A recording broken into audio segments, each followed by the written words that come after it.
Guys, gabi na. Ayan, gabi na. Pero ang aming si Siopaw ay sobrang lungkot.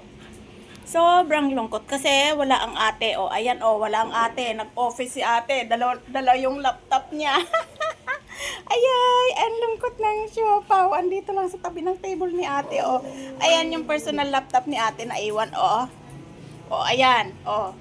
Ayan dyan yung screen, yung salamin. O, ayan.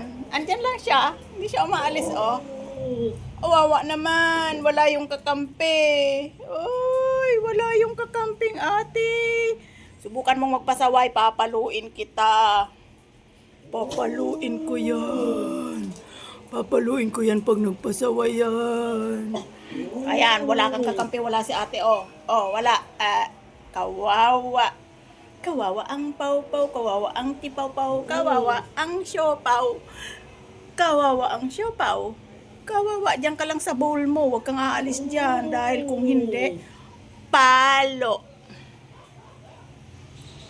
Palo ang pawpaw. Oh, yung pinky note na yan, kukurutin ko yan. Pag nagpasawa yan. Pag nagpasawa yan, kukurutin ni mama yan. Lagot yan sa akin. Saan si Kisame? Saan si Kisame? Ha? Ayan pala si Kisa, oh.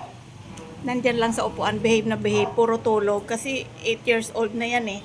Puro tulog. Kaedad yan ni Clover. Ay, Clover, ginawa mo na naman basahan yung sa pinang-upuan, ha? Diyan ka na naman nagpupunas ng katawan mo, ha? Ayan si... Ay, inaantok na si Tim Tim. Naantok na ang mga alaga ko. Ayan. So, ayan guys. Kapag nag-alaga tayo ng aso, yan ay lifetime. Hindi pwedeng, ayoko nang mag-alaga kasi wala na akong katuwang. Hindi pwede yon. Hindi mo pwedeng sabihin, ay ayoko nang mag-alaga kasi magtatrabaho na ako. Hindi pwede yon. Kailangan gawan mo ng paraan. Hindi mo pwedeng sabihin na, ay wala na akong, hindi na ako pwedeng mag-alaga pa, ampun ko na lang kasi wala nang budget. So dapat, bago ka nag-alaga, alam mo nang mangyayari ang mga bagay-bagay na yan. So dapat alam mo kung anong solusyon, 'di ba? 'Di ba, Bangbang? Hindi pwede yung porque wala nang budget, may sakit na yung aso, wala nang mag-aalaga kasi busy ka na.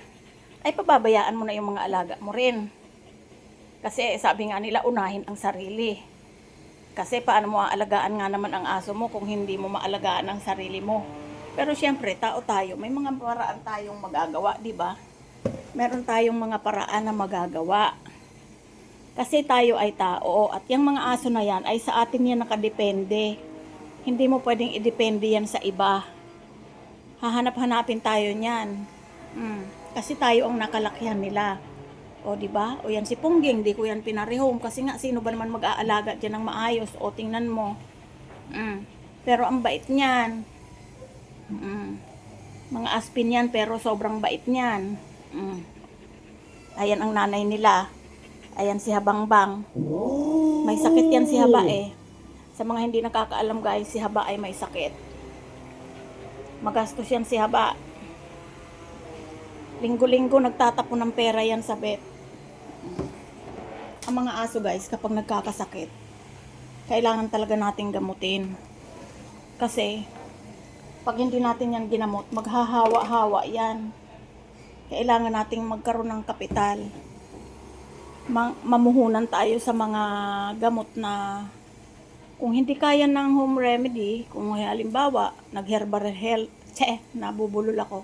Nag-herbal tayo, tapos hindi nadala, abay, dalhin na natin sa vet kaagad. Katulad niya ni Haba, oh, may mga gamot yan, may maintenance yan sa kanyang dalis-dalis. Kasi sabi ng vet, ang dermatitis daw, allergic dermatitis sa aso ay wala talagang lunas. Yan ay pinipigilan lang na wag mangati. Parang ano ba, parang pinipigilan lang na dumami o mangati siya o ano man mangyari. Basta ang gamot niya ay pangpigil lang. So ayan, bumili ako kahapon ng kanyang maintenance. Ayan o. Tapos, ito namang si Clover guys, iyan, pina-check up ko rin. Kasi ako ang nagpapaligo sa kanila, yung mga malalaking yan. Minsan ko lang napaliguan yan si Choco. Kasi pinapag-groom ko talaga yan. Eh nung umuulan-ulan, di kami makaalis, busy kaming lahat. Ay di namin nadala sa groom, kaya ako ang nagpaligo. Ngayon, itong si Clover, nung pinaliguan ko, nalagyan ko yata ng tubig yung kanyang ears. Ngayon, nagkaluga. Diyos me, yung mahabaging langit. Nung nakaraang buwan pa yon, pero paulit-ulit, pabalik-balik yung luga niya. So, ayon, nawala na yung unan niyang gamot na 1.6 ang halaga. Kaya ito, dito kami sa ito.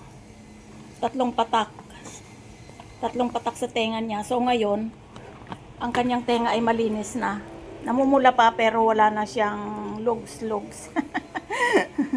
Wala na siyang luga pero namumula pa. Lalagyan ko ulit yan mamaya bago matulog. Tapos yon, ito ay 700. Yan. Yung unan niyang gamot na nireseta ng doktor ay na-phase out na daw. Buti naman kasi ang mahal. Umabot siya ng 1.6. Isang drops ganyan lang. Ito yung luma niya. Oh. Ayan. Phase out na daw ito eh. Pero ang ganda nito. Talagang gumaling siya dito agad-agad. 1 week ko siyang pinapatakan nito. Yan. Pati si Choco nung nagkaroon ng luga. Dahil siguro natubigan din yung tenga niya nung ipinabet ko. Na pinaliguan din siya doon.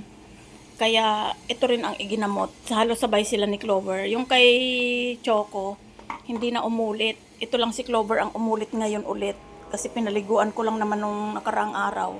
Ayun, pagtingin ko sa tenga, after kong paliguan, mga 2 days, 3 days yun, may luga na naman. Kaya wala na daw ito, na phase out na nga, paulit-ulit ako. So dito naman ako, nagtanong ako kung anong kapalit niyan na katumbas din ng kanyang kagalingan. So ito nga ang nirecommend ng vet. Ayan. So ayun. Ito namang si Haba. Meron pa yan na maliliit na gamot, si Tirisin. Parang si Tirisin ang size. 200 pesos naman ang isa. Ito naman yun guys. Yan. Ang isa nito ay 200 pesos. So, yan. Pinapainom ko sa kanya yan para hindi siya katihin ng katihin. Ayan. Ayan ang kwento ko sa inyo ngayong gabi. Ayan, bagong groom si Choco. Choke! Maliit lang tong bahay namin guys. Pero ayan ang aking mga aso. 5 lahat sila. Tapos may 2 kaming pusa.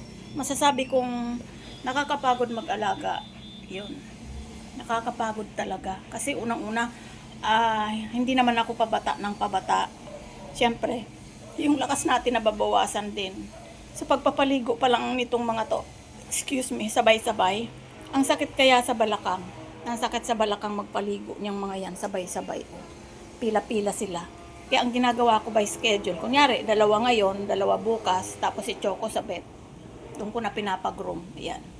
Yan ang kwento ko guys, kung bakit dumami ang aking aso. Dahil yan sa pag-aampon ko. Yung pinsan ko kasi after mamatay ng pusang alaga ko, pangunahin naming alaga. Sabi ko, hindi na ako mag-aalaga ulit kasi nakakalungkot kapag namamatay. Namatay kasi yung pusa ko. Halos 6 na buwan na iniiyakan ko pa rin. Tapos, ito namang pinsan ko ay nagdala ng aso. Yun nga si Axel. Hindi na daw niya maalagaan kasi nga may trabaho siya tapos walang mapag-iwanan, nagngangat-ngat syempre tuta. So iniwan dito, sabi niya pabalikan lang niya, or magandang lahi yan ate, hindi mo nabibilin, mahal na yan, sabi niya ganyan. So inalagaan ko, babalikan lang daw hindi na niya binalikan. Tapos ito namang boss ko, nung may trabaho pa ako, nagpaampon din ng aso kasi ang aso niya ay 28 na. Ngayon nanganak pa yung 2. So, yung 28 na yon, may 2 nanganak, hindi ko na matandaan kung ilan yung tuta. O, ito nga, kabilang ito si Clover sa tuta nung 28 na aso na yun na may 2 nanganak. Pinaampon niya yung mga anak. Ito si Clover ang isa. Ayoko nga sanang mag-ampon kasi nga may isa na ako si Axel. Nahiya naman ako. Siyempre, alam mo ba yung tayong kulturang Pilipino, nahiya ka, boss mo, nakikiusap. Sige na, ampunin mo na kasi mabait ka sa aso, mabait ka sa hayop. Ayoko kasi magpaampon sa iba kasi baka apihin lang, hindi alagaan. So, anong nangyari, naging 2 aso ko. Na hindi ko alam na babae pala ito si Clover, o babae pala yan, babae. Nung nag 1 year na siya, o 8 months pa lang yata, nako, nasampahan ni Axel. Tinali ko sila sa dulo-dulo, nagpang-abot pa rin. Kaya ayon, ayan ang kanyang mga anak, oh. Yan. Yan ang kanyang mga anak. Shhh! Choco, ano yan? Nagwawala na si Siopaw. Kasi wala si ate. Ayun siya, oh. Sinisira na niya yung mga, ano niya, oh. Siopaw. Nagkukwento pa ako, eh. Ayan, pinagtatanggal niya yung mga ano niya, mga dekorasyon ng kanyang Siopaw. Anong ginawa mo? Ganyan siya, guys. Pag wala si ate namin, oh. Nagwawala siya. Paluin kita talaga. Papaluin kita. Tinira mo, oh. Yung mga laruan niya, yung ginaganyan-ganyan niya. Wala na yung parang ball. Ayan, 3 dapat yan. Pinagsisiranan niya. Ayan, maninira ka talaga. Kukwento pa ako, eh. So, yun nga, guys. Naging 2 hanggang sa nanganak. Ayan na nga sila. So, ayun. Yun ang dahilan kung bakit ako ay maraming aso. Sabi kasi may nag-comment, may nagsabi, bakit ang liit naman ng bahay nyo? Nag-alaga ka ng maraming aso, nagparami ka. Ay hindi po sinasadya talaga. At saka kahit naman dumami ang aso ko, malaya silang nakakagalaw dyan, oh, ang haba ng tatakbuhan nila hanggang doon sa labas. Yan, na-exercise sila araw-araw sa takbuhan nila. At hindi ko naman yan ginugutom, ayan, oh, pinapabet namin yan. Yun. Wala nga kaming mansyon, pero malapit na. Malapit na tayo magka-mansyon, ano? O, diba? So, yun nga, guys. Tapos ito, bumili ako nito. Moringa oil. Kasi parang napanood ko maganda yan sa mga kati-kati. Pero kaso nga lang, nung nilagyan ko naman si haba nito, parang amoy matanda kasi nga langis. Parang amoy matanda naman ngayon. Ayun, pinaliguan ko ulit siya. Ayan, sa Wolf. Ayan. Pero maganda siya kasi si Choco, yung sa kilikili ni Choco ay gumaling. Parang nagbalakubak. Gumaling na siya. So, yun lang, guys. Share ko lang sa inyo bakit dumami ang aking aso. Yun ang kwento. Madali ang kwento lang. Sa susunod, marami pa ako ulit kwento. Sa ngayon, haba! Magbabay ka na. Babay na. Kahit galisin ka, cute ka. Pagagalingin natin yung galis mo, promise. Sige na, babay na. Babay na. Babay na. Babay na. Babay po. Wala po ako sa mood. Nangangati po yung neck ko. So, ayun lang, guys. Salamat sa pakikinig sa kwento ko. At sa susunod pang mga kwento. Salamat sa lahat ng suporta. Bye-bye.